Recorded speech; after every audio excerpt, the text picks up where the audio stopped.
rolling. How's it feel being on this side of the camera? I was just going to say it feels a bit weird. It feels, unusual. It's, like, I think I struggle with it, like with interviews. Like I know how to ask for interviews and like how to interview people and how to promote like people speaking and like to get at the information that I need. Yeah. But I struggle heaps getting it out if someone's got the camera on me, interviewing me. Yeah, 100%. But I've gotten a lot better since doing this sort of stuff. Yeah, it's totally flipped around. Like it's, foreign. Is this the first time it would be? Yeah, pretty well first time, like proper podcast, Yeah, right. And you haven't done interviews before either? Not really, no. It's interesting. Probably not since like school, or I haven't even done a job interview. I've never had a job interview before. I think, well, like for those that don't know, like Kyle is pretty much the backbone of my business. But Kyle is the main videographer that we have that does pretty much all of our North Queensland content and a lot of other stuff around Australia too. Yeah, basically. Which is sick. And you're the main editor pretty much these days. Yep, I'm always available. I just do fuck all and make things difficult.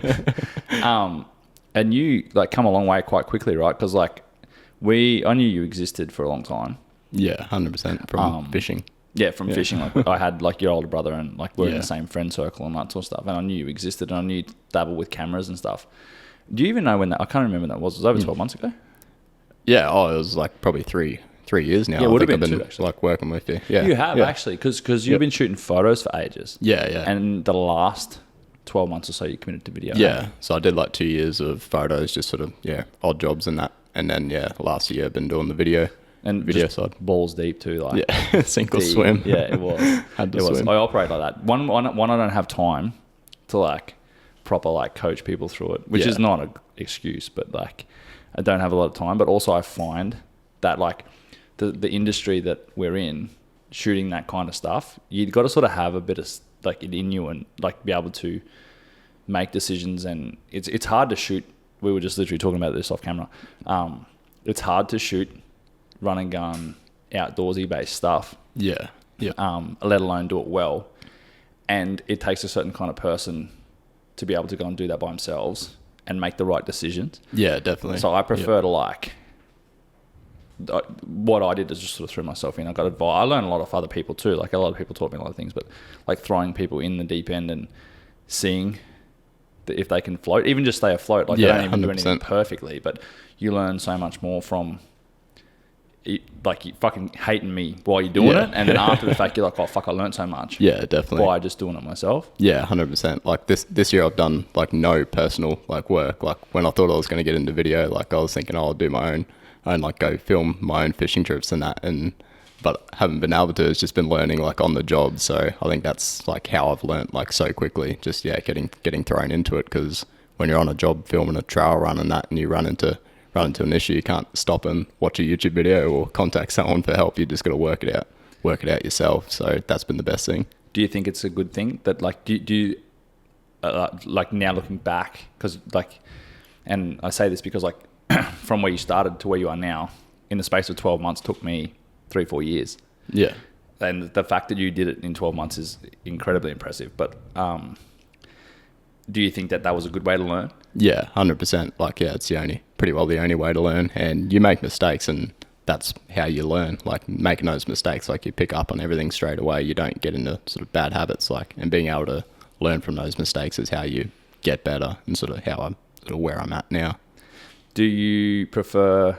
You're probably the same as me. Still prefer photos over video, or you like video still?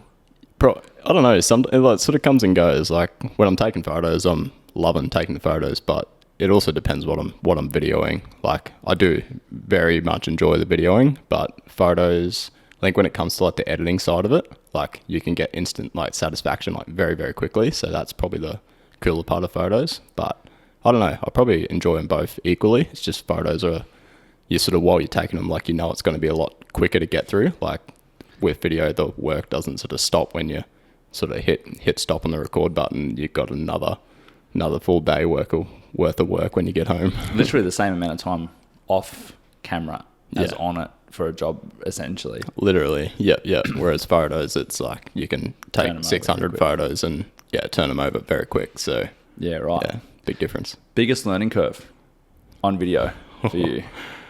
Oh, I don't know. There's been a fair few, making sure SD cards are formatted and everything before you start shooting, or just making sure you got a card in the camera. I've had one. I don't even know if I've told you, but down in Oh, you cheeky dog. No, down in Kingscliff, I was on the beach. Like, I feel like I've told you. I think I do remember this. I went down to the beach, took the drone down, and there was a massive like pod of dolphins swimming along the beach. And I'm like, oh, sick! This is awesome. Well, I saw them there without the drone. I think I went down just to get some camera B-roll. So I ran back to my unit, grabbed my drone, ran back down, got the drone all ready to launch because there was like 15, 20 dolphins swimming past the beach, and it was just perfect scene, like blue water, crystal clear. Got the drone up and popped up on the screen, no SD card. Oh. Turns out the drone had internal memory, but did you get it? No, I didn't, because it had a pop-up on the screen saying, oh, no SD card, but it would have said on the pop-up, would you like to use the internal memory? And I just I didn't even read it. Like half panicked. I panicked because I'm like, no SD card, I can't film. So had to learn the hard way that way. So since then I've always checking. Yeah, never made that mistake again. But you're meticulous as with gear though. Yeah. Like compared to me, I'm losing like fucking lens caps and focus. I mean, step up rings and all sorts of shit all the time. Yeah. They always end up coming back eventually. Yeah, it's usually either myself or you've got in the bottom of a bag somewhere. Yeah, definitely.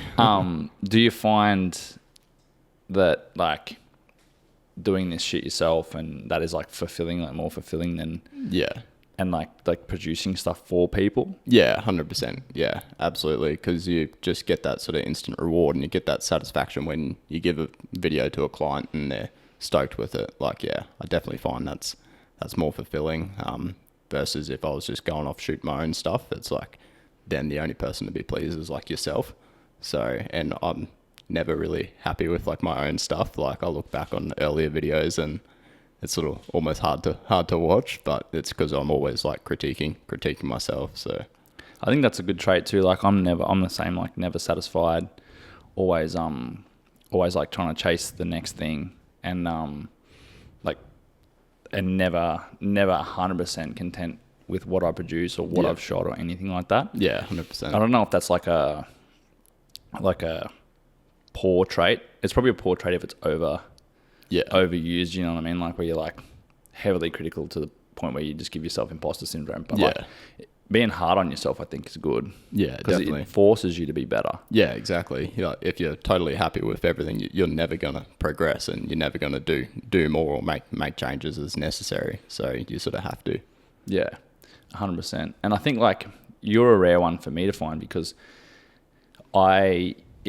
if every time I like with younger guys, and there's nothing wrong with it, like with younger dudes, because we've got friends that like I've been working with and for Flow State and through Flow State for a while, but they're always like studying and all that sort of stuff. So they're like trying to juggle their study and university stuff, and then outside of that, then once they get their degree, then they're off chasing their careers and stuff. So the video 100%. work and things trying to drop off.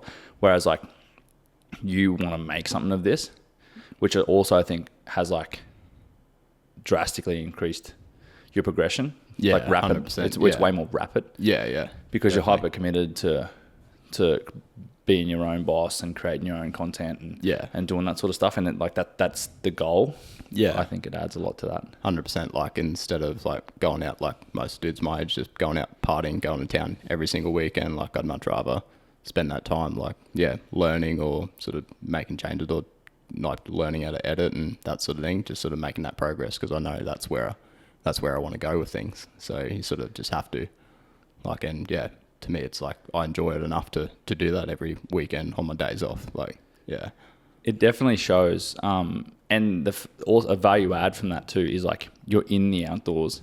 It's like to find somebody that understands the industries that we're in and the content that we're trying to create and get, like you're out there doing it, so you know what people are gonna do before they do it, or where you need to be, or what looks good and what works. Yeah, definitely. And you can like with like the fishing events and everything, like you can interact and like connect with people on that same level, so it makes it so much more like easy for them being on camera as well as you videoing them, because you've got that connection like through like similar interests, whether it's fishing or anything outdoors. So definitely, yeah, makes it enjoyable and sort of, yeah, makes the job a lot easier. 100%.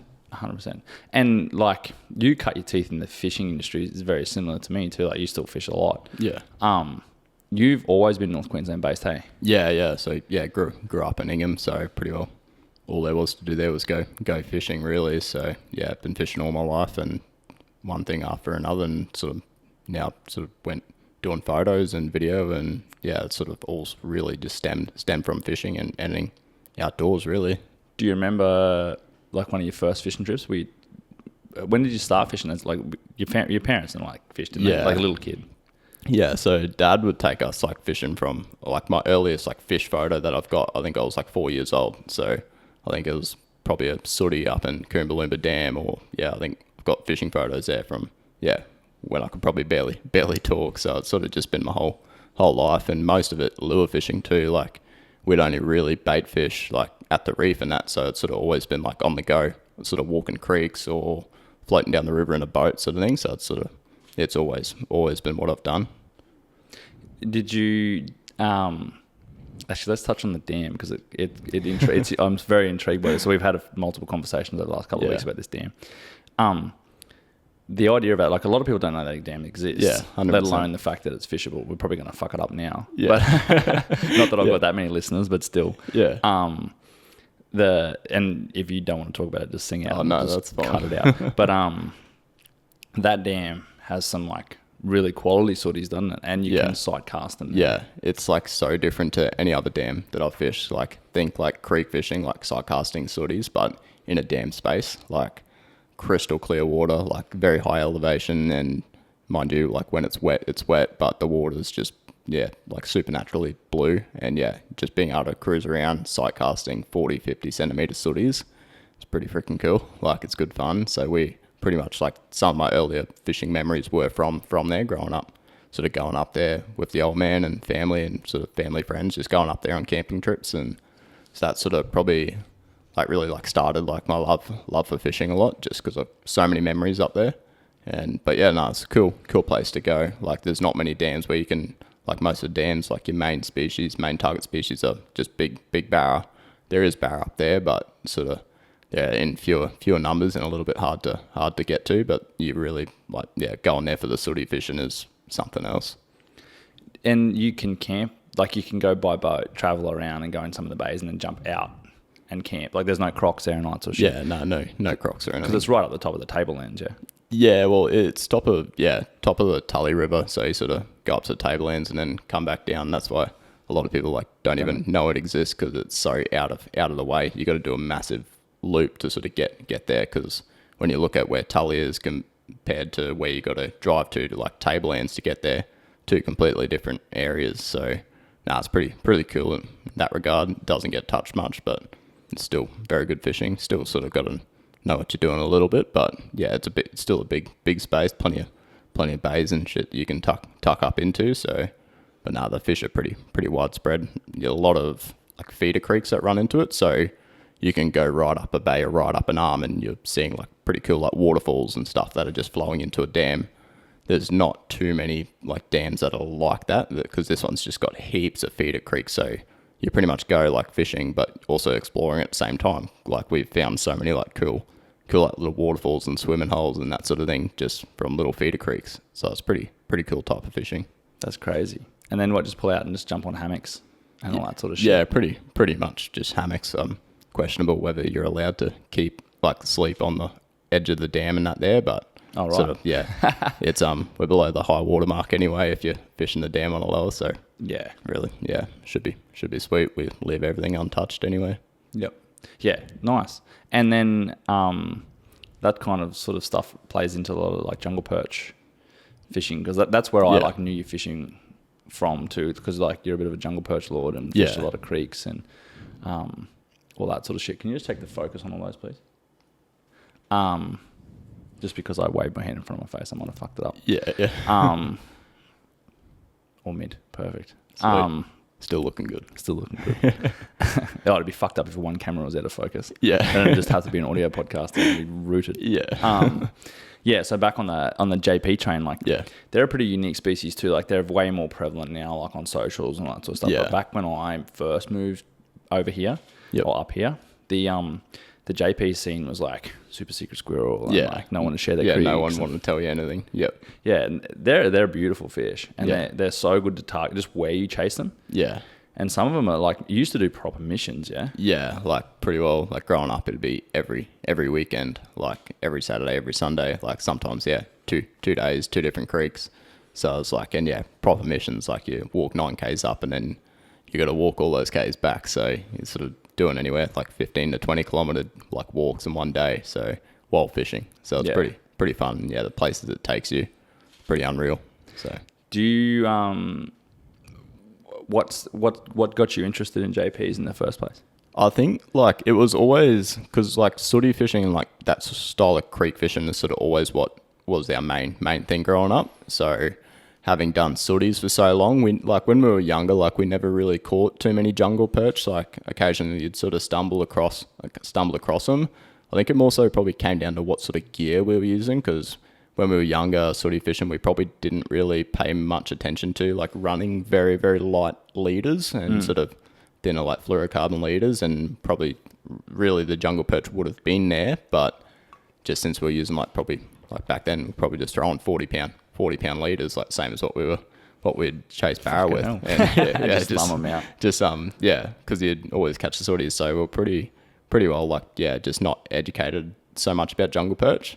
But I think, yeah, just sort of probably got to a point where I think, yeah, one of my good mates from Ingham, he was doing a lot of JP fishing. So I started going with him a lot, and he'd end up sort of, yeah, teaching me a lot about JPs and sort of what sort of gear. And it just ended up us going pretty well every single weekend. So yeah, it just sort of spiraled. And it was almost, since did so much sooty fishing, it was almost just that sort of next like level up. Like you're still doing a lot of the same creeks, but you just, sooties are one of those fish, like if you put a block of wood with a treble in front of them, they'll eat it. Like they don't spook easily. Like you can have them like swim right up to your feet and they'll eat it at your feet, or you can catch the same fish multiple times. Like you can catch it, release it, and then it'll grab your lure again. Whereas jungle perch, like they're a little bit more switched on. Like eyesight's a big thing. Like you've got to pretty well like stand way back. You can't really wear super bright shirts or anything, because they'll see you and then just shut down. And when one shuts down, pretty well the whole pool of fish will shut down. So I think it was just that sort of slightly trickier thing to do. Mind you, they'll still eat anything. Like they're still a greedy fish, they'll eat anything, but it's just that level of sort of, you got to be a little bit stealthy chasing them. It just sort of made it all the more fun. Yeah, I agree. And I think like it is like that too. Like, and you'll get like, there'll be 15 fish in a pool and you'll only get one, and then you will not get another fish out of there. You'll be very like one of the most luckiest people in Australia to get 2 out of 1 pool. Yeah, 100%. Yeah.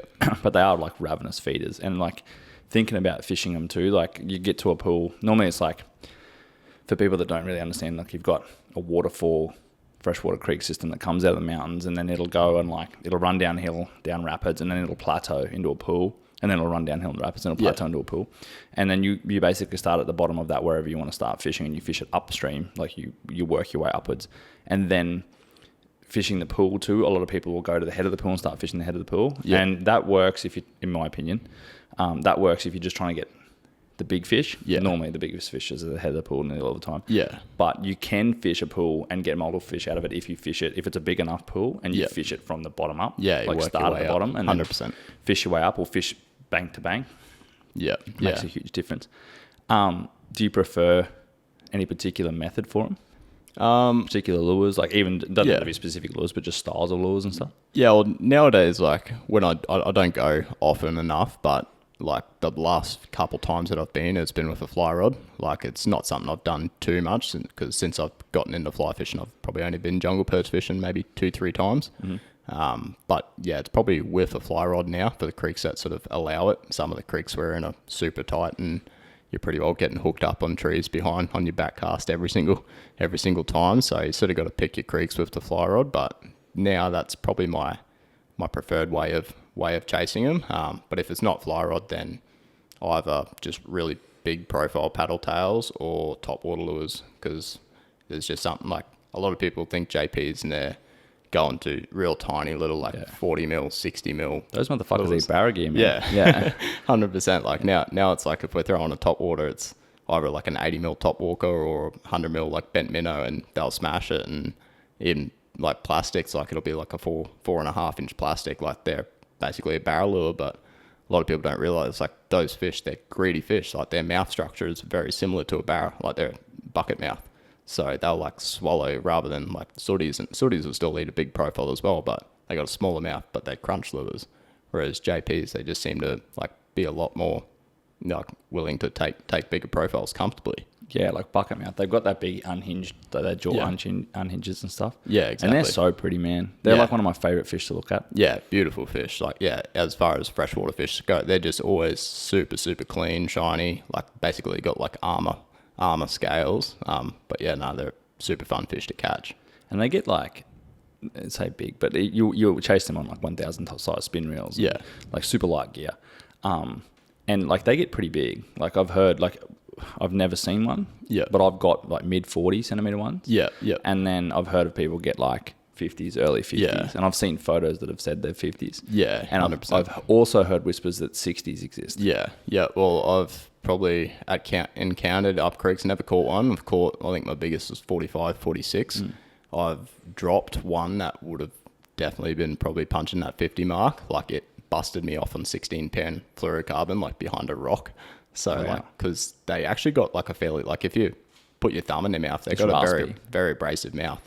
So that's why I sort of started like after that, like that's when I'm pretty well always just running 16-pound, just because when you do hook that big fish and you get busted off like that, any higher than that, they get a bit sort of flighty and hesitant to take it. But 16-pound I sort of found was just a sweet spot where I wasn't catching any less fish, but at the same time I wasn't really risking getting broken off so much. But yeah, up creeks, there's particular creeks that I've like been up that I've encountered multiple like big model fish, but they're always super, super spooky, like the big fish. So you'll see them in there, but hooking them's like, it's hard to even, like I've seen probably 6 or 7 over 50 and I've only hooked one.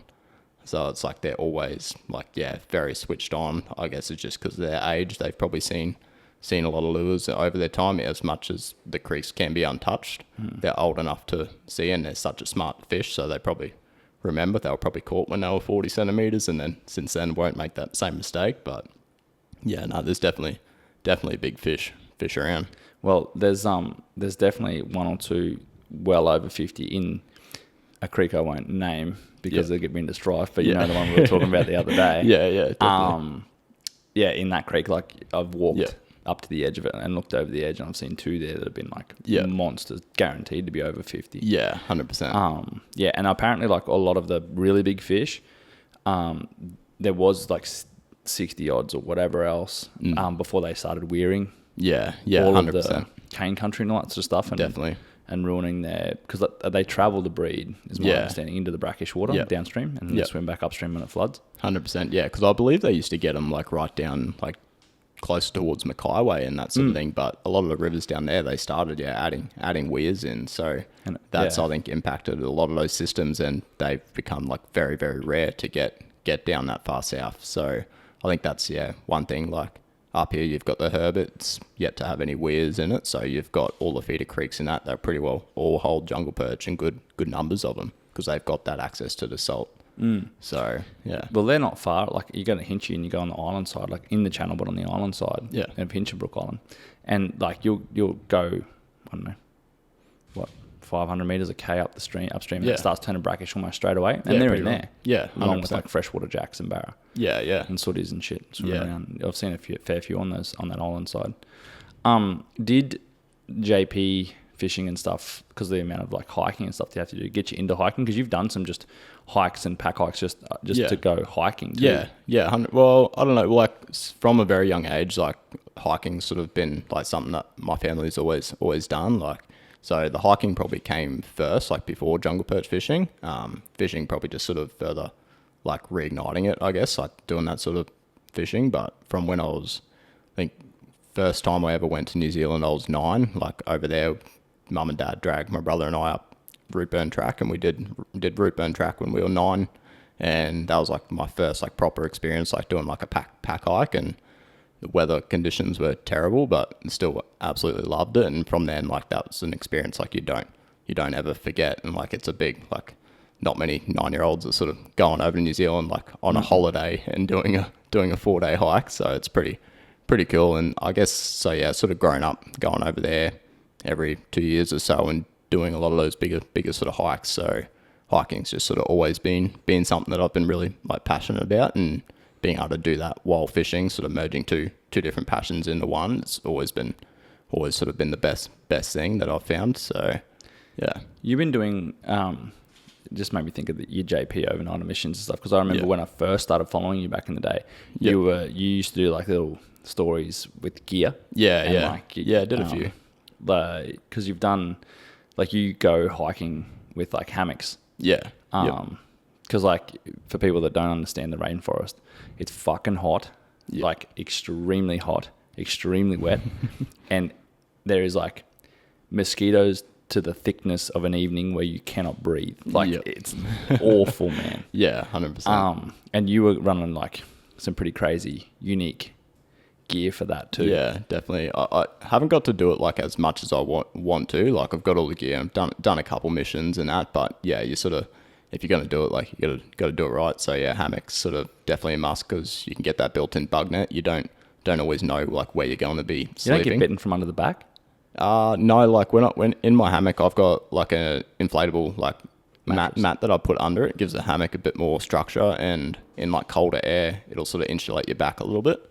So you don't get, because in a hammock, like, since you're elevated, you've got cold air like underneath you, and it can condensate really, really quickly. Even when it's not crazy cold, like, you can still build up very quick condensation. So having an insulated like inflatable mat underneath stops mosquitoes and that biting through, but also stops you getting a wet back through the night. So, but yeah, definitely, like, got to do a lot more of it. Like, I really want to go again, but got the hammock just because you never know where you're going to be setting up camp either. You could be on a slope with rocks below you, so it sort of just gives you that option to sort of camp, basically sleep anywhere.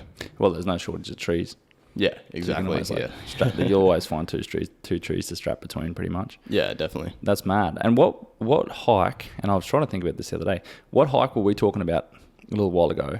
That multi-day hike that you did. Yeah, did like an overnight walk up that Bishop's Peak. It's up on Cardwell Range there. It's a pretty awesome walk, like overlooking the Hinchinbrook Channel. We didn't get all the way to the top that time. Plan on going back and doing a couple of days, sort of a bit more time to get up there and really just enjoy the whole area. But yeah, it's pretty well just bush bash, and there's no trail, hey? No tracks. There's a couple bits where you can see like people have sort of cut through and like walk through a bit, but for the most part it's no trail, and you're virtually like making your way up a slope, come to a cliff face, and then have to navigate back down, around, sort of get back up. So it's sort of a lot of back and forth, like zigzagging and that. But yeah, deep like bush, like there's nothing there. So distance, it's not crazy, but it takes time because you've basically completely off track. So What made you decide or want to do that hiking out of all of the hikes you can do here? Yeah, I don't know. I guess it's like I'd seen a couple guys on like social media and that had done it, and I guess like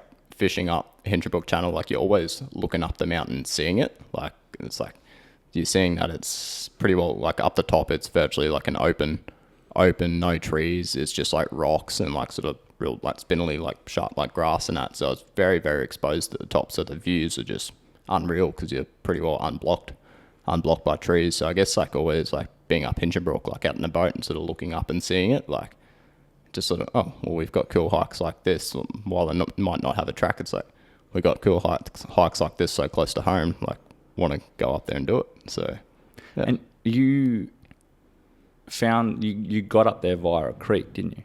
You use a creek to navigate, like to track up it? No, there is a creek that you can navigate up to get there, but the time we did it, we didn't follow the creek. We sort of picked what looked like a sort of shorter route, but after sort of doing it that day and then sort of going back and looking at maps and seeing the creek that was there, we'll probably definitely next time we do it follow the creek up to the top. That way it's sort of a bit more steady sort of incline. You got water all the way, so probably give that a go next time.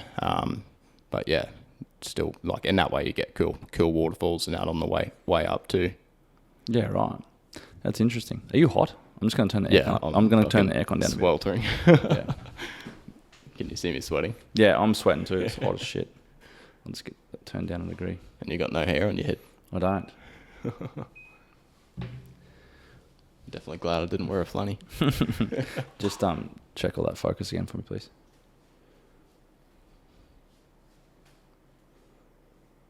Good. I'll just clap just in case I decide to cut it out. I probably fucking won't. I very much doubt I'm going to cut that out. I don't know. I like it. I like podcasts like this. Like just very raw. Normal conversation. I like the idea. Like I'm sort of sad I never videoed more. And it's I don't know why I didn't, to be honest, because I've got the cameras. I know how to do it. Yeah, always got them with you. Like why not? Had all the lighting and all that sort of stuff. Like it's not hard to light reasonably well. Literally got 2 lights and like a blue tube light there just to throw a bit of different hue on one side of our face. Yeah, 100%. And it's not like high end. There's 3 cameras. Yeah. One on each side of us and then a wide shot. Like it's not hard. And I don't really give a fuck that there's this shit in the background. Like yeah. Oh, it makes it super authentic. Yeah. It's actually been like we've done 3 published. I got like 40 something episodes. Yeah. But I've done 3 published episodes on YouTube, like video ones. Yeah. And they've actually done like really well. Yeah. In the grand scheme of like how many like I got a fair few views and like likes and people are engaging and stuff. Yeah. And I just forgot how much I really enjoyed it. Yeah, so definitely. I'm gonna, like, commit to doing more. Yeah, and the videos, I guess, like it opens you up to a much wider audience too. Like a lot more people who are scrolling through Instagram and that sort of thing will see like snippets of podcasts and lets them watch it and sort of find out. And like rather than just being on Spotify and those sort of platforms, you sort of got to be looking for it to find it. So yeah, definitely, may as well. 100%. I think so. And I don't know. I think like people I don't really have. I wanted to make it this niche, like the fishing and then the hunting and then this and that. I'm just going to do whoever the fuck I want. Yeah, 100%. Yeah. Just talk to whoever I want to talk to. Like, everyone's got an interesting story. Like that you were saying today, like, you don't think you're that interesting. Yeah. But like, I guarantee you will kill an hour here because like, the shit that you do every day is not what everyone else does every day. Yeah. So like, just the fact that the shit that you shoot. Yeah. 100%. For us and for yourself and all that sort of stuff and the places that you've been and the fishing and all that sort of shit. Yeah. Like a lot of people don't get the opportunity. A lot of people don't live here. A lot of people like all that sort of stuff. And I have a lot of like people that support what we do and what I do and all that sort of stuff. Yeah, which is awesome. Down south. Yeah. Which is cool. Yeah. Yeah. And I get like heaps of activity in my inbox just from random people that find value in sort of stuff. Yeah. It's cool. Like if like I'd be stoked if I got 1 like. Yeah, literally. For this podcast. Like, means like one person's interested in what you're doing. Yeah, like if I just put forward like one piece of information that someone enjoyed, that's enough. Yeah. I just enjoy having conversations with people. Yeah, definitely. Yeah. And I've said this like countless times, but for me, my goal is to like, hypothetically, I'm on my deathbed. Yeah.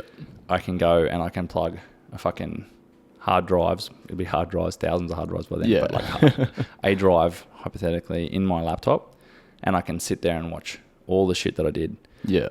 Look at all my photos, play all my podcasts from the people that I met along the way. Yeah, and basically just recap like your whole life. Literally. I think like the very first time I met you, like you told me that exact same thing. Yeah. Yeah, and literally that's the goal, man. Like it's not about like money's good and money helps like do all that sort of stuff, and money's like a byproduct. Yeah, 100%. And if you can make money the byproduct of doing something that you enjoy and that gives you value, is like you've won at life. You don't have to be a millionaire, in my opinion. This is just my opinion. Then if you've got enough money to get by, but you can you can do it to support your family or to undertake your hobbies and just be happy and enjoy it, and it fulfills you.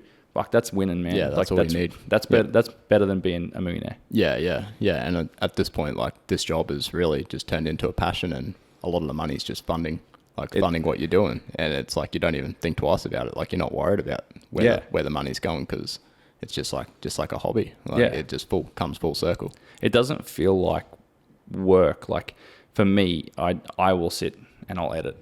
I have a weekend when I have a weekend. Like it's not Saturday or Sunday. It's just if I want to have a day off, I'll have a day off. Yeah. But if not, I'll work 14 days straight. Yeah, that's it. But it doesn't feel like work because like I don't mind going down after hours at night time and sit down and fucking edit. Like if I feel like editing photos, I'll edit the fucking things at 4 o'clock in the morning. Yeah, 100%. And you're like, like you're putting that work in, you're going to personally get something out of it. Like you're going to grow as a business and like personally too. Like, you know, you'll grow versus going to a 9 to 5 and working overtime. Like, you're basically working more, getting paid a little bit more just for someone else's satisfaction that don't really give a shit about you. Yeah. So like that's biggest like difference between doing something you love, sort of running your own business versus going and working day in day out at a 9 to 5. 100%. And I've always also said, like, and I'm putting it on bloody live now, so I have to commit to it. But like, I've always said, like, if I can build this or whatever other business I'm in big enough, like, I will share the slices of that pie with the people that help me get there.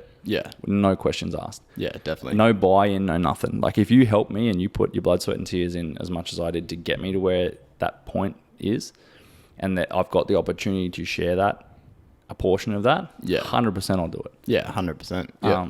And I think that's rare. And I'm not trying to piss in my own pocket, but like, that's rare with people. Yeah, God, yeah. Without like, I'm a huge believer in giving something without expecting anything in return. Yep. Because like, if you've got the opportunity to, it feels fucking good to help people. Yeah, for starters. Yeah. And like, the people that expect something in return, or like, there's a whole heap of people that go and do good shit and film it. Yeah. And it's good. It sheds a good vibe and lots of stuff. But like, the fact that you thought about filming it, defeats the purpose. Because then you just, like, for my opinion, is like you're just chasing pats on the back. Yeah, exactly right. Yep. Yes, it promotes doing good deeds and being kind to people and helping and all that sort of stuff.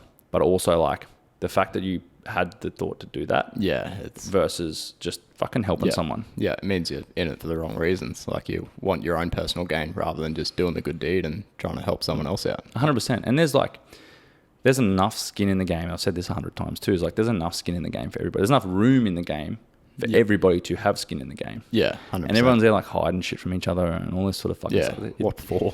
There's enough room. Like, why can't everybody get on, like, talk about videography, for example? Yeah. I want more people in, because I don't really have any competition. No. There's a handful of people like all around Australia, and they're fucking good at what they do. Yeah. In the industry that we're in. And my business isn't huge. It's not fucking world beating. It's not $1 million a year. It's not nothing. No. And there's like a handful of people that do it themselves too, and they're really good. Yep. And I get along with all of them too. Like, the industry is actually pretty kind compared to most. Yeah. It's a sight better than the fishing industry, put it that way. God, yeah. But everyone's like secret squirreling, all that stuff. Like, why can't we get more people into run and gun outdoors based filmmaking? Yeah, 100%. The industry grows. The industry gets more value. And then we compete against each other in healthy competition without being assholes, with healthy competition. Yeah. We all lift prices. We all make more money. We all get, and not to say we take more money from clients, but clients value our services more. Yeah, 100%. But also clients have options then. Yeah, definitely. They can go, I really like how you guys do photography, but I don't like your video. Fair enough. Yeah. And then I really like how this guy does video. Yeah. And they have options. Yeah, and definitely. Then more clients start doing it. Yeah. Which means more their competitors then go, well, fuck, we need to get on board here. Yeah, and exactly. start paying videographers. Yeah. And then more videographers get more work. And it just builds, everybody lifts. Yeah, like, definitely. Yeah. But people don't realize that. They're so short-sighted. Yeah. And I find that, like, I used to find it incredibly frustrating, but now I've just given up. Like, I just focus on me. Yeah. And building what I'm trying to, and achieving what I'm trying to achieve, and then just coast and like help people out that want to help me out. And if not, all good, man. Like, block and unfollow. Yeah. Don't hurt my feelings. Yeah. But I think like there's huge value in that too. Like, cause I don't like, with us, like, if you wanted to take your own work on too, I couldn't care less. Yeah. Does not bother me. Like, I would require like the respect to let me know. Yeah. But also like go for it. Yeah. Because all it does is add skills to your repertoire. Yep. Which then I can leverage off in a good way. Leverage off to then do work for me. Or for us. Yeah, definitely. I consider you a part of the business anyway. It's just when I can give it big enough to cut a slice off and give it to you to do what you want with. Yeah. We'll get there. Yeah. I hope so. Yeah. We're already fucking cooked as it is. Yeah. We need more people. Yeah, that's why. If anyone's listening to this and they're good with cameras, hit me up. Definitely. But we sort of need them in North Queensland. That's the biggest problem. Yeah, exactly. Like with a lot of like the local work and having like regular like jobs for the one client like every month sort of thing. Like you pretty well need to be, but literally it's getting hectic. It is. It's hard. And then like I've got like a lot of clients that I travel for too. Yeah. interstate, overseas, all that sort of stuff. And I want to start giving you those jobs as well. Definitely. Which then removes you from North Queensland, which then all those local retainer clients, it makes it hard. And then it's just the joys of business. Yeah. So sorry, you're right. There's not enough videographers in this industry, like for that reason. There's literally not. Yeah. Actually, let's talk about that. Yeah. It takes a certain kind of videographer to be able to do what we do. And we were literally talking about this 10 minutes ago or whatever, how long before offline off podcast. To be able to go and shoot a trail run. Yeah. Like, you can't be some, I don't know, and I'm not stereotyping here, like, you can't just be some unfit, overweight videographer that just shoots weddings or just shoots like, I don't know, real estate, commercial stuff, whatever. Yeah. It's not like that. No. You essentially have to be in 3 places at once. Yeah. Yeah. And I'll try and break this down quick enough so I don't ramble on and people don't get bored. But a trail run obviously is an outdoor-based race, basically, or different. And the ones that we shoot for clients are different distances, all at the same time. So they're staged starts, and then they run. One might run 8Ks, one might run 15Ks, one might run 25Ks. And they'll all run different tracks.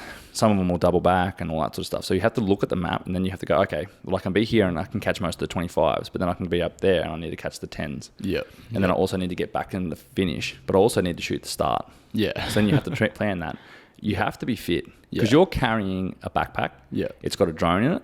Yeah. Everything. It's usually got a spare camera and a spare lens, spare batteries. Yeah. And water. Lots of water, a little bit of food, and the camera on you, like carrying it. Yeah. And you're running. Yeah. And you don't stop running, basically. And it's not flat ground. No. It's climbing over boulders, rocks, and upstairs. And because that's where the shots are. Yeah. 100%. And then you're dealing with, like, it's not a controlled shooting environment. And this is what we were talking about, is like the variables, right? Yeah.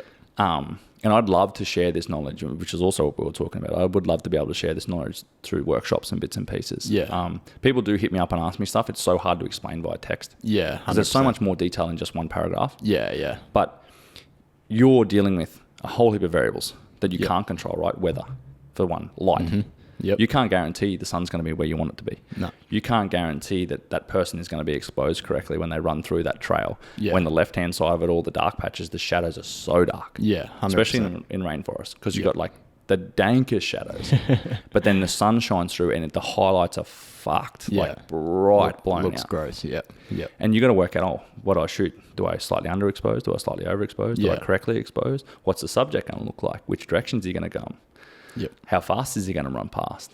All that sort of stuff. Yeah, or like just knowing where you got to stand to be able to get the shot that you want, like, and not scare the shit out of them. Yeah, by standing in the grass. Yeah, I've lost track of how many times I've been like sort of down in the bush, whether it's like taking photos or getting low shots of video. Runners have come past. I'm like, oh shit, didn't see you there. Yeah, yeah, 100%. And like, a lot of people would crumble.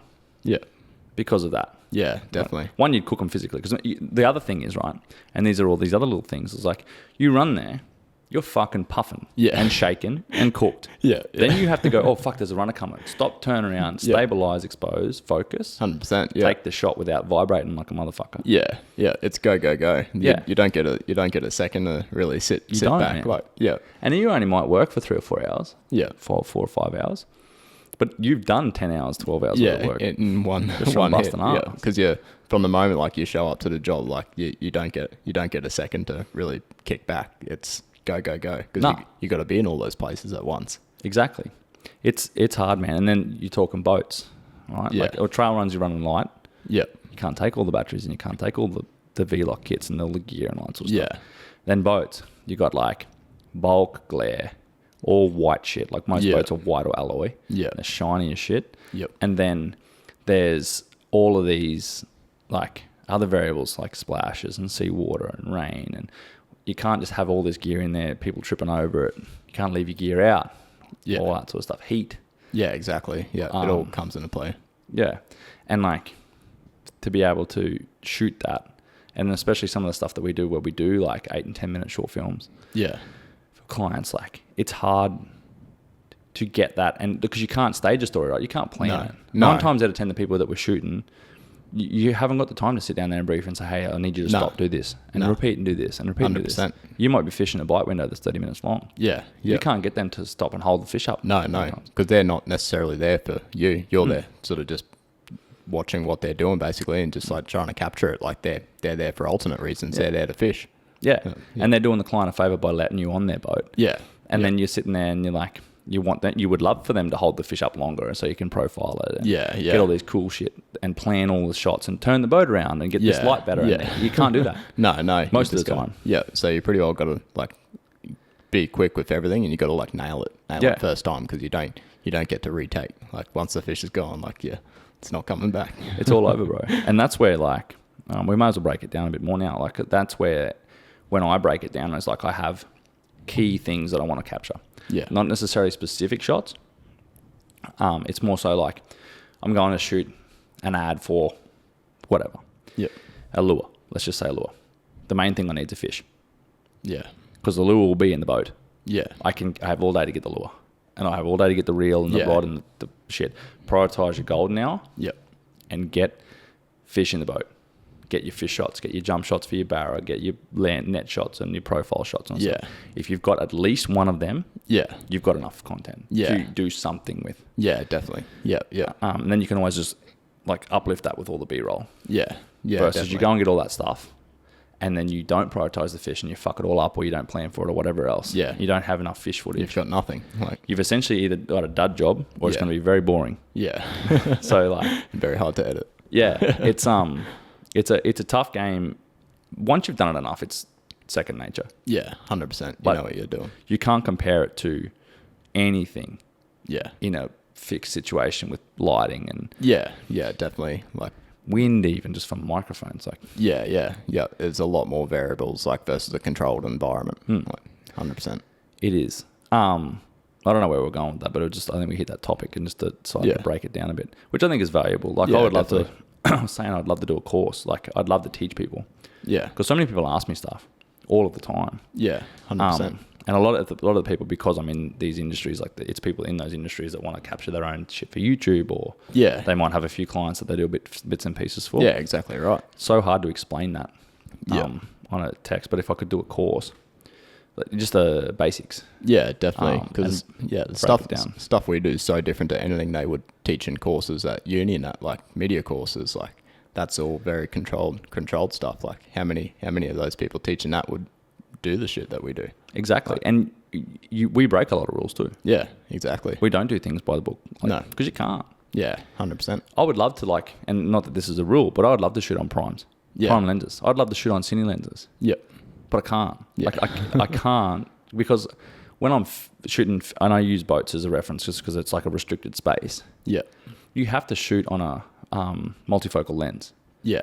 Exactly. A telly of some description. I shoot on 24-70 most of the time because sometimes you're shooting wide in the boat and it hooks up and you go, it's barra. Whop, punch into 70 onto the water and try and catch the fish jump shots. Yeah. And then whop, back on him fighting footage, back wide again. Yeah, 100%. And then wider shot, run down to the back of the boat, wide shot of the net, and the guide getting the net, all that sort of stuff. Yeah, and you're trying not to get in the way of the people that are fighting the fish and trying to land it too. Yeah. So that's another thing that's keep him on while I take my 50 prime off and I'll put my 24 on. It doesn't work. Bullshot comes out, takes the fish. And that happens a lot too. Yeah. That's a good segue into barra actually, because you do a fair bit of barra fishing. Yeah, fair actually, you're one of the few people that I know that fish the freshwater system here. Yeah. Well, yeah, and sometimes. It's one of those places. I'll contextualize it. There's a river that runs through the middle of the city here. It's called the Ross River, and it's weird. There's 4 weirs up to our dam. Yeah, 3. Yep. 3 weirs up to our dam, and our dam is obviously the freshwater for the town. Yep. And then it runs out into the ocean. Mm-hmm. It's stocked too. Yeah. And it's got barra in it, freshwater crocodiles, all that sort of jazz. And they are fishable. You can fish a lot of them. You can fish all the systems. Some of them you're allowed motor, some of them you're not. Yeah. I don't do it, clearly. But and they're extremely hard fish to catch. Yeah, hard to find too. Hard to find, hard to catch. But you seem to do it quite well, and you've caught a lot of big ones over the years, isn't there? Yeah, I haven't put much time into it at all this year, but there was a year or so there that when I was fishing it pretty heavily, and we put some good numbers and good sized fish fish in. So the hard thing in there is it's such a different system to, say, fishing a dam where you're fishing wind-blown points and that sort of thing. Like in the river, there's no points, so that you got massive weed beds that the fish go and hide in. For the most part, it's fairly shallow, but there's times there where you'll go and you can barely even sound them up. They're just hiding in the weeds, under shelves, that sort of thing. So that's, it gets tricky. It's so different to fish than other places, so you don't necessarily have those sort of starting points like, oh, I'll go scan this point, and because it's wind blowing up against it, bait getting funneled. You don't have any of that, so you pretty well just got to go scan a whole section, wait till you find some fish, and then sort of go from there. So that's generally the hardest thing within there, and the fish can be very frustrating. Like I find probably freshwater can be almost more frustrating to get freshwater barra to eat. But saltwater barra, you got a lot more. Like if you got the right tides, right water temp, everything, all those sort of conditions lined up, you can pretty well know that you're going to get fish, and you can have consistent like bite windows. But in the fresh, like you don't get that same sort of level of control like with your tide movement and that. A lot of it's got to do with moon, but even then, sometimes if the fish don't want to eat, they don't want to eat. 100%, and it's I've seen so many people just like do their head in for like years, like commit 12 months to that place and not catch a single fish. Yeah.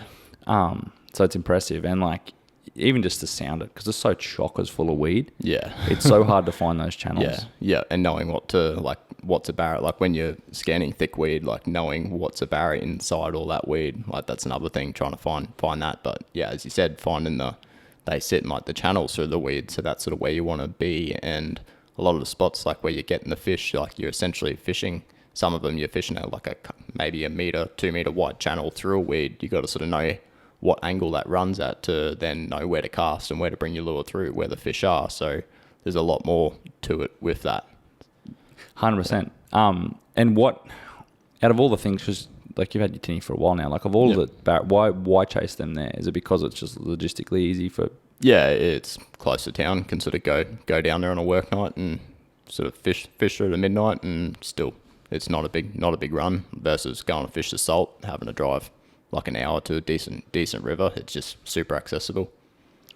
I actually don't know, like I know you've caught big fish. Have you caught any like any significant catches out of the Ross? Yeah, the biggest I got was a 120, which was solid fish. Like I could barely lift the thing. So when you get to that size, they're like 30 something kilo. Like they're bloody heavy. Did it jump? Yeah, that one jumped a couple times. Yeah. They're like surprising the amount of energy that they had, because that there where you're fishing out of the boats, the top section, they don't have those weirs that they sort of head into the current. I guess a lot of those weir fish, they're probably a lot lower energy just because they're constantly like battling current all day. But in that top section, they're pretty well just free to roam. They got a lot of built up energy and a lot of muscle. But yeah, that fish, it jumped a couple of times and massive runs. We had to chase it a bit with the electric just to sort of keep up with it. So yeah, they can, even those bigger fish can still have pretty high energy. And then off the back of that too, well, at the same time type thing, well, actually probably predates that actually, which is another like probably one of the hardest dams in Australia to fish for good barra is Tinaroo. Yeah. It's a monstrous creature of a dam. Yeah. It's huge. And it's so finicky to fish. And I have fished it a fair bit, and I've never done super well. I've caught decent fish there, but I've never done super well. I've never nutted it. Yeah. But I've also never lived up there and been up there consistently. Yeah, regularly to work it out. But that's like a family haunt for you. Yeah, like pretty well. Yeah, like we've fished, like Tinaroo and Coombalumba Dam, like all our lives. But Tinaroo is one of those places, like for ages before we got into like electric motors and sounders and that sort of thing, we were just pretty well going up and just trolling all the time. And you'd pick up the odd fish, but very hard to do so because, as you said, such a big dam and barra. When you're just trolling, you pretty well just bring the lure in front of the fish's head once, and you got to get pretty lucky for that fish to want to eat your lure that time. Versus most of the fishing we do now is you're passing that lure in front of the fish's head over and over and over again until you get it at just the right spot, or until their switch sort of flips and they want to eat. That's when you'll get them. So it's like we spent probably 10 years or so fishing it and not catching much at all, but still going up, because when you do catch that one fish, it's sort of, it's worthwhile. And it's a lovely place, like good to get away from the heat too.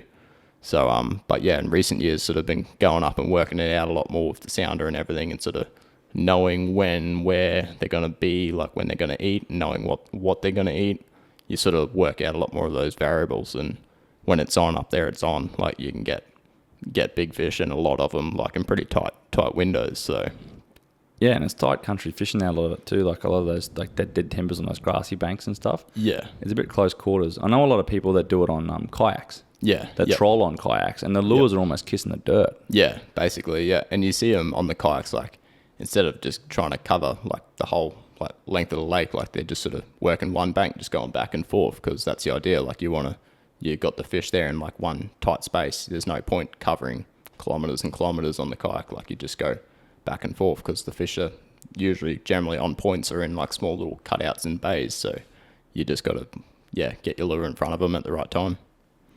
Impressive. I need a toilet break. Do you need a toilet break? Surprisingly, not yet. That's weird. It would surprise you that we've been going for an hour. I told you we'd kill an hour. I'm gonna pause and gonna go to the loo, and we will be back. We're on the barra bandwagon, so we covered like Tinaroo and all that sort of stuff. What about the salt stuff? Because you do quite a lot of saltwater barra. Yeah, 100%. And you cut your teeth on them down this way, or did you fish up in Ingham? I fished in Ingham a little bit. Like back then, I was just sort of starting to get into like the sort of jigging for barra, like sounding them up and that. So really picked up when I moved here. Sorry, explain the jigging for barra concept, because I obviously know what it is, but but a lot of people will go like, what? Like, they don't know what you're doing. Yeah. So like most people like will think like barra, like you're basically casting deep into mangroves and that sort of thing, like casting as far in as you can and pulling barra that way. But a lot of your barra, when they get to a certain size, like barra are schooling fish. So a lot of your barra will move out into your deeper water, your more isolated timber. It doesn't even have to be timber. It's just got to be pockets or like, spots in current or a flat. So jigging is essentially like you're sounding up those fish or just fishing deeper, isolated, casting.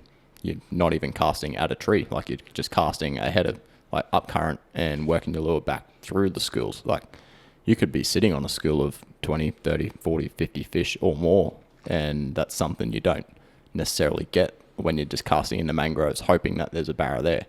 So that's basically jigging.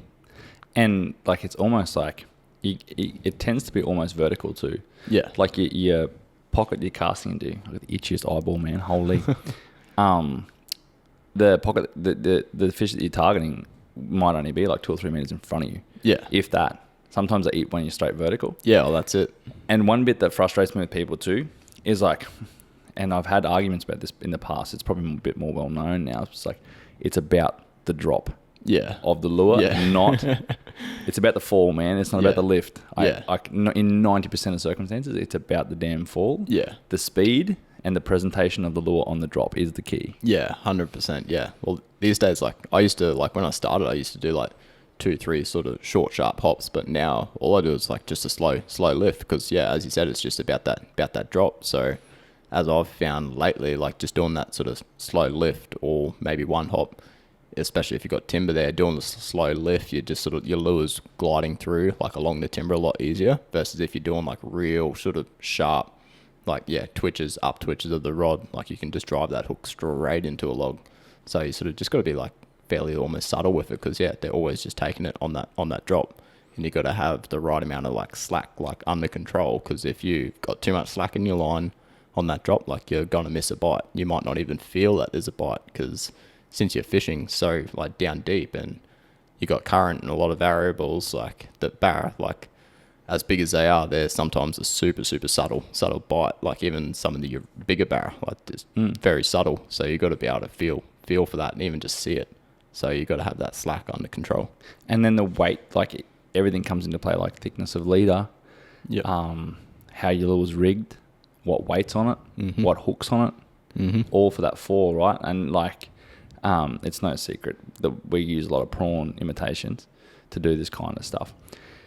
And you really want your prawn to be falling horizontally, right? Not top down, like sort of horizontally, worst case, a little bit head tip down. Yeah. And dropping like straight down, not tipping to the side, not falling backwards and looking weird. Yep. You need to find that drop rate. Yeah. And sometimes it's like sometimes it can be like putting 2 number 0 sinkers on instead of one number 1. Yeah. Yeah. Literally like the same weight. It's just because its mass is different, like its shape is different, and it can completely change it. The size of your loop knot, like it's weird. And not that you can see it, but you can go, oh, I'll change the rig to whatever, or I've only got 2 zeros ball sinkers instead of one. I'm like, bang, I'm getting bites. Yeah, definitely. And you're like, shit, what's working? What's changed? Yeah, yeah. And you go, sink rate. Yeah, yeah. A lot of the time it is. Yeah, yeah. Especially if you're fishing the same fish with somebody, and you're using the exact same lure. Yeah. And one of you might be using a lighter leader, and the lighter leader person's getting more of a bite. Yeah. A lot of the time a lot of people, it can be the subtlety of the lighter leader, but a lot of the time it's how that leader catches current and presents your lure to the fish. 100%. It's interesting. Actually, like, I don't get to talk about it very often because, like, I don't really do much. I do it. I still fish, but I don't chew the fat about fishing much with anyone anymore. Yeah, 100%. It's actually nice to talk, quite nice to talk about it again. Yeah. Try doing it for a living 3 days a week. Literally. Do you get anyone in the shop that talks in that much detail? Very rarely. Like, most of our like customers and that wouldn't know that you catch barra like that. Like, especially selling sounders and that sort of thing. You tell them that you're using them to catch barra, they're like, oh, what? People think sounders are just for like finding your structure and finding your fish, but bro, I'm jigging barra with prawns 6 meters deep. Yeah. Then you show them screenshots. Like, holy shit, barra! There's barra like that. I'm like, yeah, pretty well everywhere. Literally everywhere. Yeah, literally everywhere. If you look hard enough. Yeah. Probably leave a little bit to the imagination. Otherwise, we'll throw too many bones out there. But there's like enough. Like, it's well known enough now that sort of shit exists. But excuse me. And Johnny Mitchell's course was really good for me because it was, and I won't give too much away because he's obviously commercialized that, and I don't want to be giving his information away for free that he gave me that I paid for. Yeah. That he's making money off on me. So a lot of it's like put things into order for me. It's like a lot of the information that was passed on I did know, but I didn't know it in a way where it laid it out in order for me when assess a scenario or assess tides or assess weather or assess sunrise or moonrise or whatever. The order in which to assess it. To make that call. And all the other little bits and pieces like, I'll say this and I'll leave it there because it's just getting a bit disrespectful, but like light refraction. Yeah. On a windy surface versus a flat surface, for example. I'll leave it at that. But like things like that, you know, things like that exist and you know they make a difference. But how do you apply your skills to that situation? 100%. Like, what do you do with that? What do you do with that information? And I was all mumbo jumbo, like, oh, this might and this might and this might, but that course like laid it into which is cool. It's a difficult thing to do, and they're a difficult fish. Like they actually are. They're dumb and they're simple. They're very simple with how they live. Like food in the most efficient way possible. 100%. Is essentially the rule for most things. Or sex. And then it's a different scenario, but simple because they're hungry while they're doing that too. Or they're either not eating while they're spawning. And they eat ravenously up and leading up to. And they spawn for a period of time and then they just couldn't be bothered. And then after they spawn, they're starving to death. But like breaking that down, like for them, one, it's finding them. Two, it's working out when they eat. If they're going to actually go looking. Definitely. 9 times out of 10, which is where active target, we'll have this active target discussion, actually, live scope discussion. I'm keen to poke the bear. But like a lot of the times you can get a fish that's shut down. And if you bring the lure, if you can work out a way to bring the lure as close as possible to its mouth, and I'm talking like 2 inches from its lips. And active targets proved this. There's a high likelihood if it doesn't spook, it'll eat. And like then you take into account, like if I can get that lure to that point, do I retrieve it slow? Do I retrieve it fast? Exactly. And if I retrieve it slowly, is the fish going to spook because it's going to be like, what the fuck is that? Or do you go, oh, well, I'll go a lure that has a bit of a faster action, like a wedge tail. Or something like that. And I'll move it a bit faster and don't give the fish a chance to think or look. It goes, oh, I need to eat, bang. And then you break it down from that. Then you go lure size. And then retrieval speed. Then you go into like gear ratios of reels. Like it's so insane, man. There's so much you can look at. And especially like with your retrieval speed, I guess. One way, like I've only really just sort of thought about it now. Like a bait fish, if you're swimming in front of a predator, you're going to be trying to swim for your life. Like, Yeah. So that's where like you'll get barra that'll take a faster retrieve versus a slow retrieve. So it's a weird thing, or it could go the other way. So it's 100%. It's a weird thing like that. So. It is, man. I love barramundi. I got to stay out with them there for a while. And I was spoiled up in Darwin. Yeah, 100%. Like, and then you come back here, and there's still plenty of barra here. Yeah. But there's not like the consistent big fish. Yeah. And like fishing runoff where you're catching like 2 or 3 blokes to catch 80 fish in a day. Yeah. And that's no crazy. joke. Like fish a cast. Yeah, yeah. Like ridiculous. And you'll go like in runoff, there's occasions where you go like, 60, 50, 60, 70, 60, 60, 95, 60, 50, Yeah. 60, 60, 110. Like random, man. It's so cool. Yeah, yeah. And like you're standing there and you can hear them buffing underwater. Yeah, there's that's that many crazy. fish and there's mullets spraying everywhere and like different. hectic. Yeah, it'd almost like ruin your barra fishing here for you. Pretty much. And here's like your fishing. I wouldn't say shut down fish, but like heavily schooled fish in like a pocket. Yeah. Excuse me. The soda water's got me burping. Like a fish sitting in timber in current, static, not moving around, chasing stuff because we don't get like a lot of heavy rain. But when it does rain here, it's off tap too. Yeah, yeah, 100%. Upstream of those rivers, like when it rains heavy. Yeah. Yeah. So I don't know. I really like barra, but like I've gone to the point now where I've caught enough. And I'm not like a metery person, like or over under weight, doesn't matter. Like I just enjoy barra. Yeah, yeah. I've done so much of it now that like I've gone to like even more harder and stupider things like fly fishing. Yeah. I've got so many more goals in that space, which I think you've just just sort of tapping into, need to do more of. And you have you done much saltwater fly here? I can't say I've even done any saltwater fly. Apart from walking beaches and that sort of thing for flathead and that. We're gonna have to go do something. Yeah, haven't really done any like trevally or barra or anything like that. Hectic. You done New Zealand? Yeah, done New Zealand a few times. Fly fished it once, and it was a grind trying to do it for the first time. But yeah, Did you get any fish? rewarding. Yeah, we got a fair few fish. Like got heaps of small rainbows and that, and got one like very solid brown on fly, and definitely had to work for it, but it was perfect. Like sort of textbook like whole situation with that fish. Basically walking. A bit of backstory. Like we were traveling around in the Lake Tiana area at that time, and we'd just seen a lot of rain. Like we had like 2 days of just hectic rain, and all the creeks, all the rivers were just muddy, flooded. So it pretty well like ruined all of our plans to fish a lot of those systems, because it's very hard to walk up sight fishing trout when you can't even see an inch into the water and it's very fast flowing. So it pretty well came down to like one of our only options was I think it's the Waiu River, like just outflowing from Lake Tiana, like just below the control gates. So that was the only thing we sort of narrowed down to. It's like, this is a controlled like water release, like waterway. The water will probably be fairly clean because it's just released from the lake. It doesn't have like a big feeder system above it. So went there and it was perfect, like crystal clear water, just the right amount of flow. Walked up it. I think it was the first day we did it. Like walked up it. There was a lot of fish cruising around. Some of them were sort of harder to get to, like depending on where the current was. But we came up on one fish that it was basically like a flat.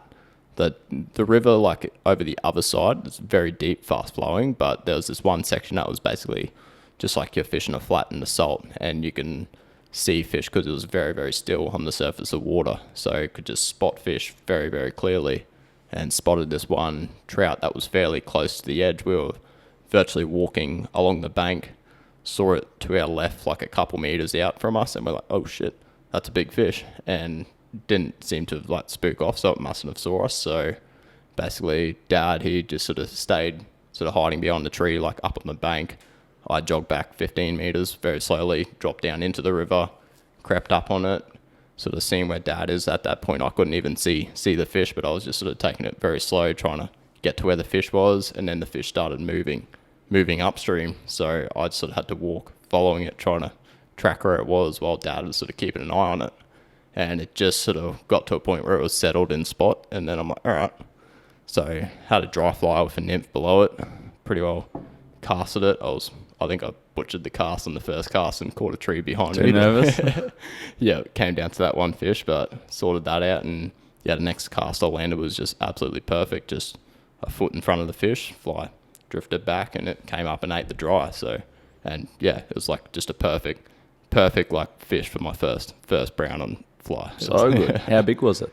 It would have been terrible because over there it's all in pounds. All in pounds, yeah. I don't know, maybe like 4 pound. Like it good was fish, man. Yeah, like it was solid. Yeah, solid fish. Yeah, that's like, good. Yeah, we'd caught like it was probably one of the bigger trout that because we were fishing spin gear as well. Like it was the second biggest for the trip. I got a much bigger one, like close to 8 pound in the actual lake on spin. Yeah. But yeah, it was the second biggest of the trip, so it's pretty cool to tick one huge one on spin and then a decent like very good first brown and fly. That's so good. Yeah. Fuck yeah, that's awesome. So, and you go back and forth to New Zealand a fair bit, hey, fishing and hunting and bits and pieces. So pretty well. Like I think I've been maybe 5 times now. I think going 4 or 5 times and going back next year for 3 weeks just to go fishing and do a bit of hunting next trip. So yeah, heaps good because you got family there. Yeah, I got family there. Yep. What's significant to you about New Zealand? Like, what do you like about it? Everything, like just the colder climate, just the fishing and hunting like atmosphere is just so much more accessible over there. Like everywhere you're going is stunning, like beautiful, like which is like basically a dream for a photographer, videographer, fisherman. Like everything just sort of all comes into one, and everything's just like so well protected and like untouched over there. So everything's just super scenic, very close together. You don't have to drive much at all to get from point A to point B. Top to bottom in a day. Yeah, of the South Island. You can achieve so much in just a small time because you don't really have a big travel day. So yeah, no, everything over there, like it's virtually like you're seeing it for the first time. Like you don't really get sick of it. That's heaps good. What are you because you haven't done a great deal of hunting, but you've been involved. What are you going to try and hunt? Like, are you going to be hunting? Are you going with people that are hunting? What's your plan there? Yeah, I'll pretty well be just going over, just the old man, uncle and brother and that over there. So just going to walk up, probably planning on a few valleys. I think we're looking at getting a chopper into one valley. I think in the like Tiana area, just to get up elevated into a bit more sort of remote area. But yeah, just deer, maybe like look for like chamois, that sort of thing. So, but nice. Yeah, have a look. I don't know how we're going to do, but take the fishing rods and fly rods as well anyway. So, yeah, should be good. It's all the journey, man, with that sort of shit. I love it. Yeah. Crazy. What, have you got any big goals either on camera or with the rod or anything next year? Not really. I can't say I do. Like, not maybe. Fishing might be like going after Saratoga or Murray cod, just something that I haven't really done before. Like at the moment, like I used to be just fishing was like all I was doing, but now like it's sort of become almost secondary to like camera and film and that's sort of where I'm at now. I still love fishing and still love going when I can, but I don't feel like I'm missing out on anything by not going every week or multiple times a week. Like I still enjoy it when I go, but just sort of life changes a little bit and just sort of passions change and just sort of start looking at different directions, I guess. So what about on camera? Like, have you got any personal goals for video that you want to shoot or anything like that? Because I literally don't know the answer to this question, by the way. Yeah. I'm like asking because I'm super curious. Yeah. It's like, because I've never asked you this question before. Yeah, no. I barely even really can't say I've had much time to think about it because sort of always been editing like client jobs and that sort of thing. But I guess maybe just sort of shooting a few more like passion projects and stuff myself, like just sort of even in-house stuff for us, like just doing more of that rather than shooting for clients, just being able to sort of take the time and like work on like doing something like really, really nice, like something you can spend weeks, months on, like just getting something perfect. So nothing really in particular, but maybe just doing a little bit more passion stuff, because I don't think I've even got like a single video that I've recorded on my Instagram page. Everything that I've like videoed and edited this year is like all been client work basically. So it's like my first like 12 months of doing video to not have anything of like my own like sort of passion, I guess. Like not that I'm not passionate about what I record, but just something for like something it's for not myself. the same because you're limited to what like you're restricted to a degree. Like a lot of the clients we have give us creative freedom, which is awesome, but like to a degree, excuse me, you're limited to what and how you can shoot things. Yeah, definitely. Whereas like passion project, you can take as long as you want to shoot it, and you can take as long as you want to edit it, and you can be super creative with the shots and all that sort of stuff. 100%. Yeah. I 100% agree. We should make something happen. Yeah. If you've got any ideas, because like I'd be super keen to just give you like free reign. Yeah. And go ham and we'll just do some crazy shit. Yeah. Yeah. Like pick one of your ideas and we'll go and do it, and Flow State can fund it, and we'll go and like make it happen. It'd be a vibe. Well, yeah, even like what you're wanting me to do, like go film like a jungle perch mission, that sort of thing. Literally. Like that's the sort of thing that I'm keen to do. It's just finding the time to slot it in. That's the biggest problem at the moment is like fucking time, man. Like I thought getting you like involved like 3-4 days a week now like would like help heaps. It helped heaps for like a week, and then we just got more work. Yeah, and more work sort of came to us because of it. And then we just literally now we're just busting ass. But it's not not a bad problem to have. Yeah, it's good. It's stressful, but like also rewarding at the same time. Yeah, definitely. Like you could take the 9 to 5 and live the cruisy life. Yeah. But I don't know. I just don't like it. Yeah, nah. Well, now like when I go back to BCF the shop, it's like it's so different when you're It's like mundane. Yeah.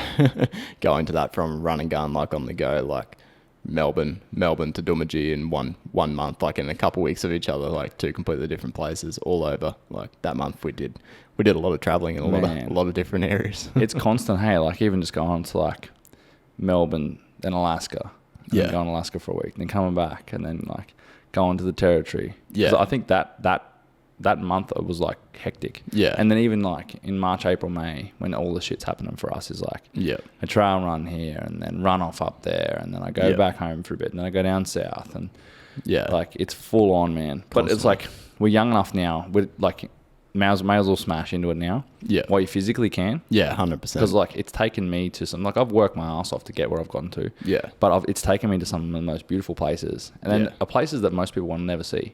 Yeah, definitely. Yeah, and like I'm already talking to other clients overseas at the moment. Yeah. Which I'll tell you about offline actually. Yeah. To do more hunting and fishing films over there and all that sort of stuff. Yeah, which is awesome. Like, and just the experiences that you get to, like, man, that the you'd people never I've get a met. chance. Yeah. The people I've met are incredible. Yeah. All walks of life. Famous, not everyday people. Everyday people that could be famous but couldn't be fucked, don't want to be on social media. Like, there's some incredible fishers and incredible hunting people and incredible business people that just don't promote it. Yeah, 100%. And everyone's got a story. 100%. And that's why I like a lot of the people that I've asked to do podcasts, just mates and like people that I know are like, oh, I'm not that interesting, man. But you are. Yeah, you like don't realize every it. single person has a story. Like we've just killed nearly an hour and a half. Yeah. Crazy. Literally just talking about fishing and cameras. Yeah, and like barely even like scratch the surface. Literally. Like, You can go way deeper. Yeah, 100%. It's incredible. And this kind of industry like takes you all over the place. Yeah. And you normally meet, because it's an industry that we enjoy and we're passionate about, you meet your clients are in that industry, right? Yeah. So then you've got similarities like to talk about, and like they appreciate the fact, like a lot of the people when I was shooting a lot of fishing and marine content really appreciated that I could fucking drive a boat. Yeah, 100%. Just be on the camera, and then like while someone's doing something, and then the helm's left, and then there's some shit going down, they're untangling or whatever they're doing, and I can just jump on the boat and spin the boat around for them. Yeah, like, exactly right. all that sort of stuff. Yeah. Even just like I can be in a boat and be out of the road.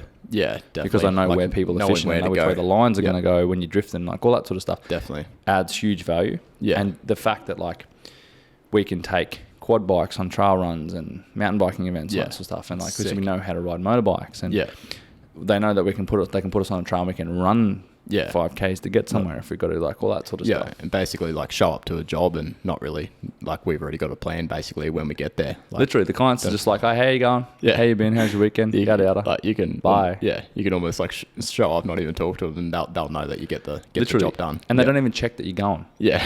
They just know you're going to be there. And that's one thing I've always prided myself on, is like, committing to do the best job. And like, I'm picky, a realistic level of picky with edits and things like that. Yeah.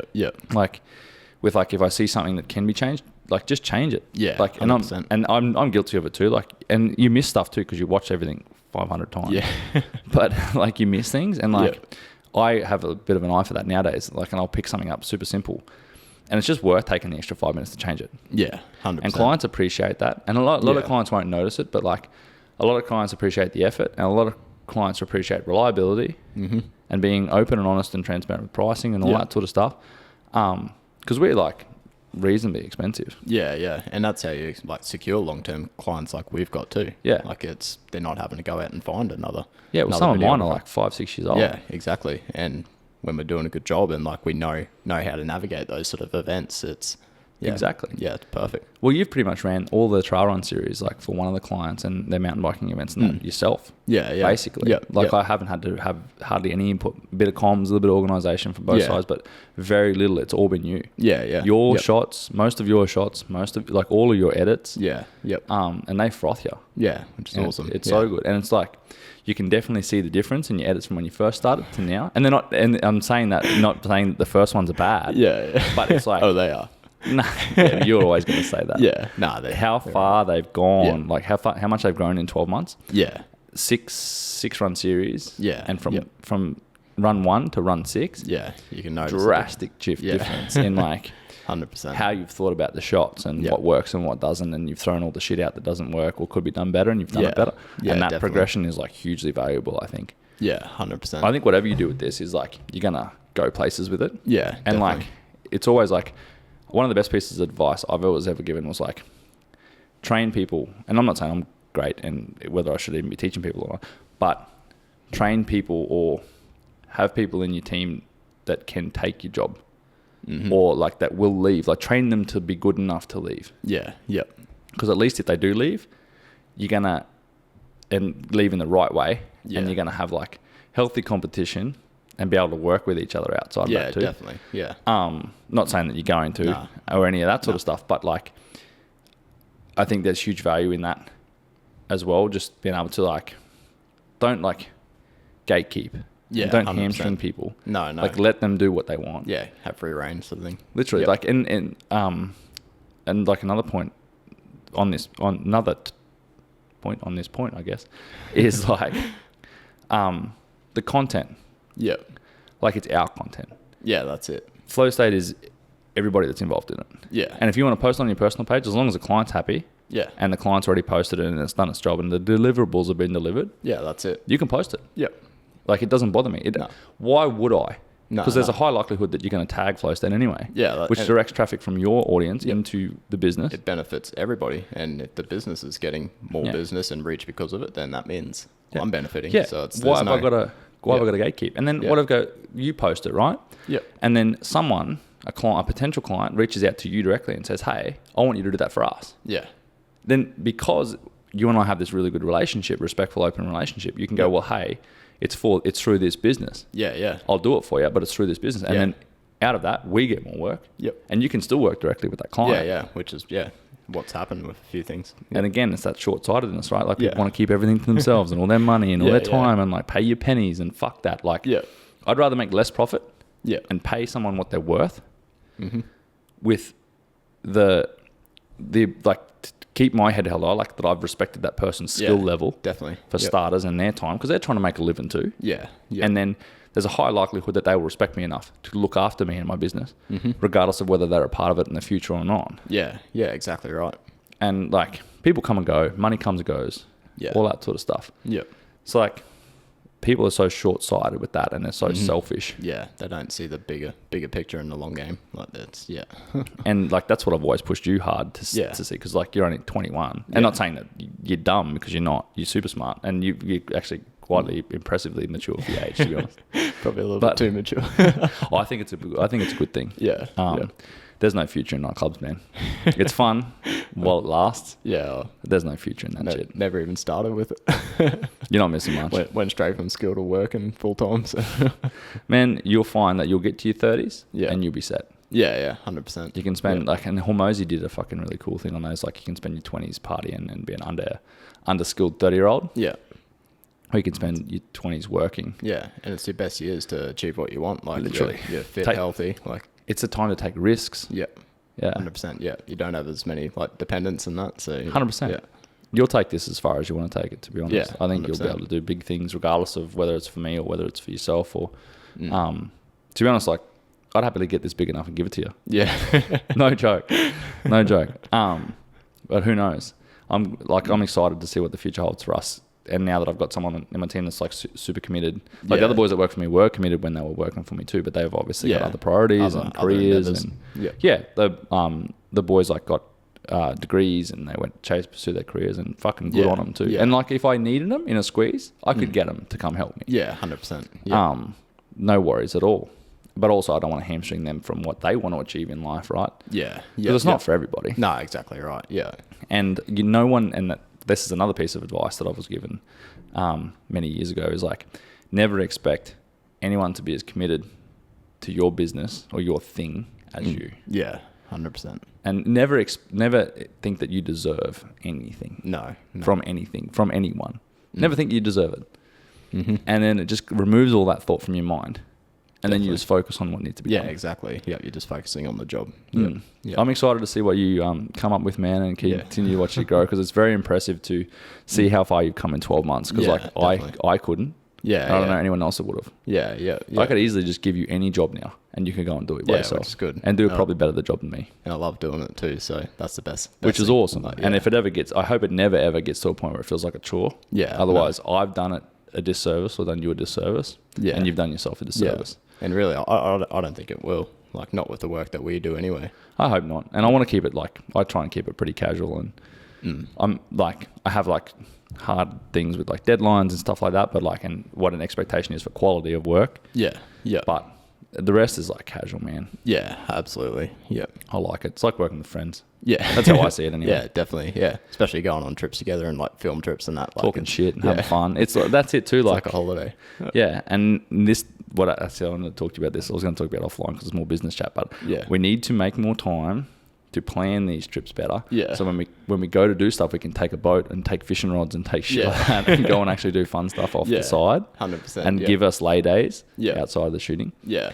But yeah, I'm excited and scared with what next year's going to come. Yeah. What next year's going to bring. I think, we definitely got to, like, for a lot of the jobs, like the repeat clients, like for the trail runs, I think we should like sit down and like make a plan for the whole year ahead, because otherwise it'll get so hectic. Man, it's so hectic. And we need to lock people in early too. Yeah. If you're in Townsville, and this is probably not going to work, but if you're in Townsville and you can sling a camera at me, quick. Yeah, must be fit. Yeah, you must be fit or must be willing to get fit. Yeah. I'd borderline pay someone gym membership if they want to pull their finger out and want to commit. No joke. Not even joking at all. Let's wrap this thing up, man. Sweet. That was good chat. Yeah, how long did we go for? Hour 32 minus the bathroom break. Yeah, right. And I only had one of those, surprisingly. Yeah, true. Still need to get your blood sugar check, bros. Next on the list. Thanks heaps for jumping on, man. Really appreciate your time. Thank you. All good. Bye, everybody.